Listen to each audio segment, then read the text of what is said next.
Undead Matt, and welcome to Anaga Movie Mania. Today, I bring you one of the scariest movies of all time. That's right. They're here.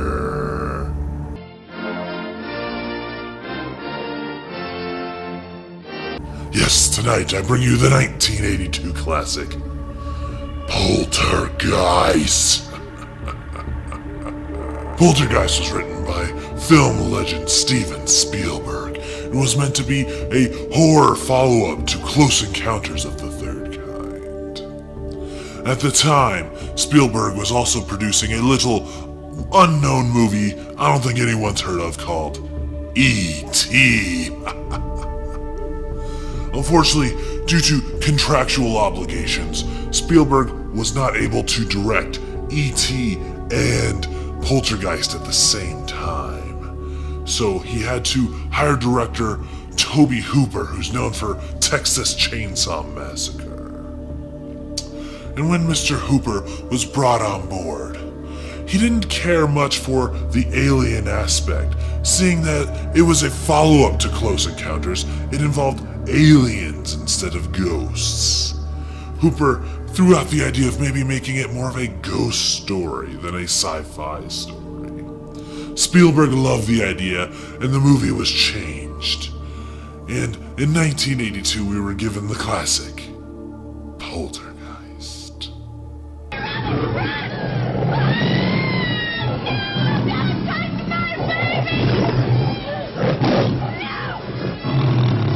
Poltergeist revolves around a regular suburban family, very Spielbergian.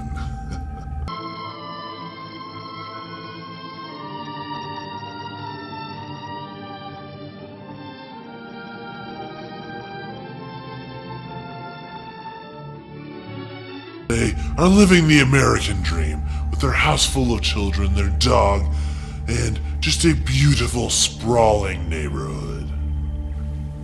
Little did they know that just below the surface, evil is coming. One night, their youngest daughter, Caroline, wakes up and begins to talk to the TV people. Hopefully it's not TV people like this. I don't like them putting chemicals in the water that turn the friggin' frogs gay. Do you understand that? Unbeknownst to little Caroline, these were other beings trying to force themselves into our spiritual domain.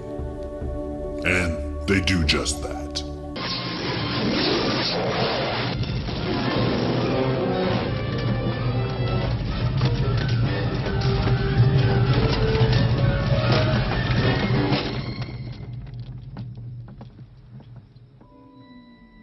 They're here.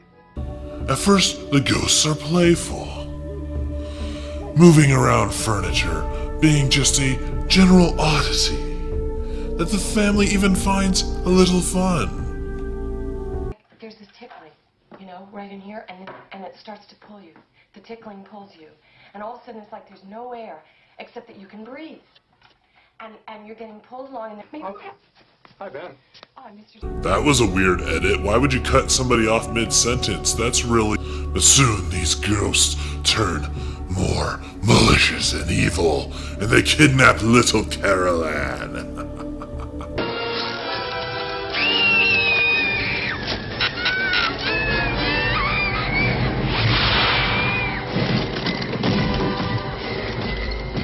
The family, being distraught and that they can only hear Caroline through the TV, hire some paranormal investigators to come look into this mess. Of course, these investigators are not immune to the ghost's charms.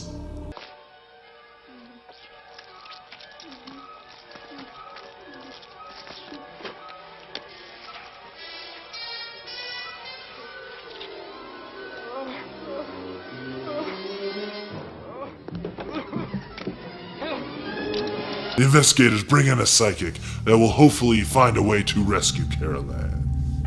And they do that. They find an entry point to the other realm in Carol Ann's closet. And her mom goes in to find her.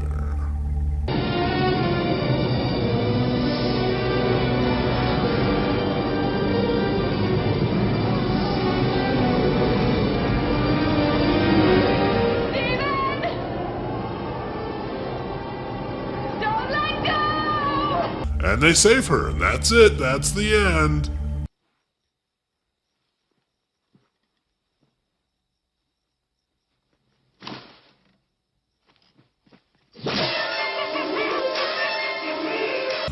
Oh god, not this part, that freaking clown. Oh my god, that freaking clown.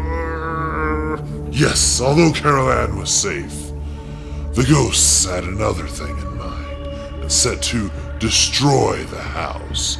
Because, as you see, the house was built on top of a cemetery. But don't worry, they moved the bodies. They didn't just move the headstones. Son of a bitch, you left the bodies and you only moved the headstones! You only moved the headstones! Oh no. Poltergeist was a huge success and became the highest grossing horror movie of 1982, beating out classics like The Thing and Friday the 13th Part 3. Many critics praising it, although some still knocking it because it was a horror movie. Over time, it has been noted as the classic that it is. New York Times said it was one of the 1,000 greatest movies of all time, and it's been given many accolades by the American Film Institute.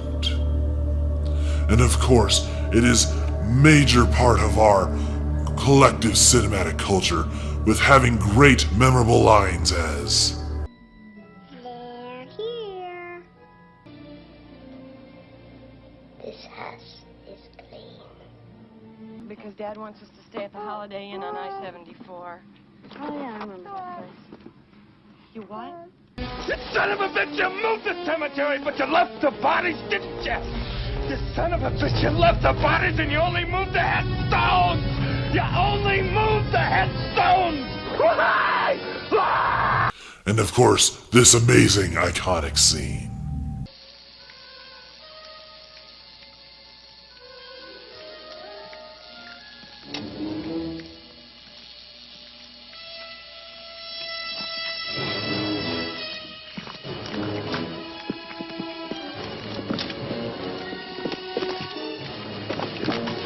For me, personally, Poltergeist was one of the scariest movies I ever saw growing up. And it is still scary today. And it uses some amazing effects, blending in animation with realistic visual effects, which gives it a timeless quality that still holds up today. Although there are still a few kind of sketchy effects.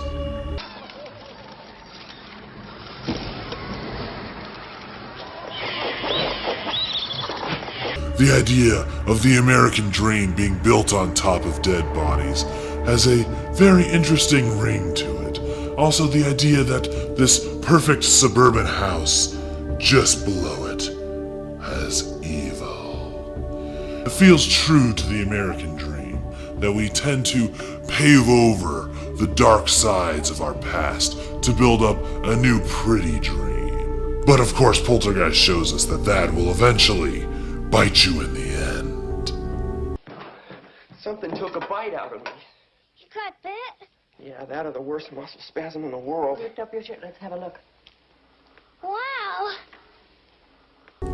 On top of the great commentary that this movie has, it has a few behind the scenes and in front of the scenes little nuggets that are a little fun to know. Like the TV set that Carol Ann touches shows the time of 2:37, which is also the room in Shining. And also, there's a little bit of kerfuffle of who the true director was, because the credited director, of course, was Tobe Hooper, but it has been very speculated on who did the most directing, with many people on set saying that Steven Spielberg had a very heavy hand in this movie. I personally do feel like it is a hybrid of both, being that The idea and the feel is very Spielbergian, but all the horror aspects feel very Hooperian. And at first, the movie was given an R rating, but both Steven Spielberg and Tobe Hooper decided they did not care for that rating at all and disagreed with it. And this is pre-PG-13, so there was no middle ground. And they actually appealed to the MPAA, made some minor edits, and it did end up being a PG movie. And of course, the scariest, most diabolical behind-the-scenes little fact is in this scene.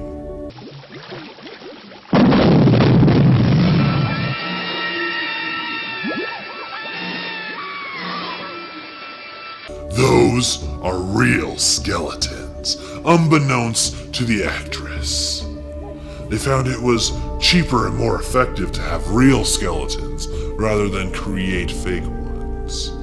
And this led to many believers feeling that the Poltergeist franchise is cursed because they desecrated those bodies. The Poltergeist curse is a well-known film oddity because it seems that many of the actors in all the Poltergeist movies die very suddenly after the completion of the movies. Is it cursed? Who's to say? The follow-up to Poltergeist came out in 1986, Poltergeist 2: The Other Side. And we got the completion of the trilogy in 1988 with Poltergeist 3. Poltergeist then found its way to the small screen with Poltergeist: The Legacy, which ran from 1996 to 1999, although had nothing to do with the Poltergeist movies outside of the name. Then, in 2015, Poltergeist was rebooted, and nobody seemed to care for it. An unnecessary reboot. Currently, due to the poor reception of the Poltergeist reboot, there is no plans on either continuing the original franchise or continuing the reboot franchise, and Poltergeist seems to be at a ghostly standstill. In the end, Poltergeist is still one of the scariest movies of all time. I still find it scary today, even years after seeing it, and it will still continue to scare future generations to come because of its untimely nature, creepy effects, and soothing yet terrifying atmosphere. It left a lasting legacy on our cultural heritage, and is a staple of theatrical brilliance. Now, if you'll excuse me, there's a wonderful light over there. Listen to me! Do not go into the light! Stop where you are! Turn away from it! Don't even look at it! Don't tell me what to do!